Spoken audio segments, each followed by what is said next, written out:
Rehefa nisy ny tsara vintana ka nahazo ny Loka tao anatin'ny lalao izay karakarain'ny vondrona Ma TV, lalao an gazety zany izy ity, dia ny sady ny nandrombaka ny amboarana ny Loka andihan'ny faharoa tao anatin'ny lalao fiadiana ny tompon-daka maneran-tany eo amin'ny tontolon'ny baolina kitra.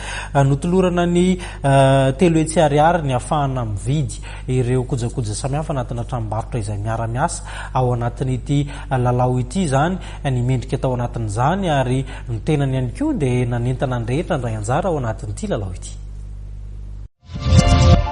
Iratovo arson maminirina mipetraka eny Ampahibe no tsara vintana faharoa nahazo ny Loka bondasha mitentana telo hetsy ariary avy amin'ny mpanohana ny lalao karakarain'ny vondrona Ma TV amin'ny lalao ao anatin'ny gazety Ma-laza.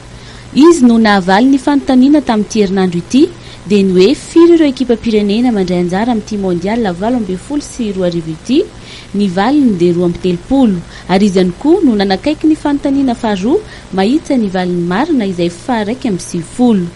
Androany no nanolorana ny Loka tsy nampoizina ny azo izany raha ny nambarany.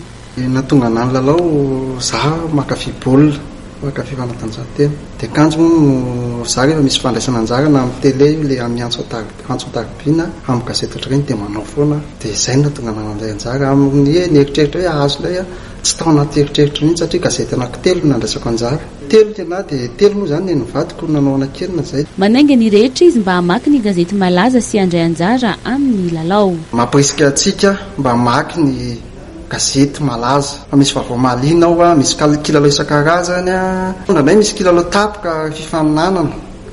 Dia hoy izy mahazo tonga jiry Ma-laza fa misy vaovao mahaliana ao misy kilalao mahazo antsika Loka isan-karazany. Mbola mitoetrany kosa ny lalao anatin'ny gazety Ma-laza amin'ity herinandro avy ity, ary hitanao manomboka amin'ny gazety Ma-laza ivoaka ny alatsinainy izao kosa ny fanontaniana manaraka, ary aterina ety amin'ny Ma TV Akorondrano ny tapakila efa voafena ao anatin'ny gazety Ma-laza fa mety ianao indray no tsara vintana azo ny bondasha ray hetsy ariary avy amin'ny Vogue, ray hetsy ariary avy amin'ny CMH ary ray hetsy ariary avy amin'ny Jumbo Score.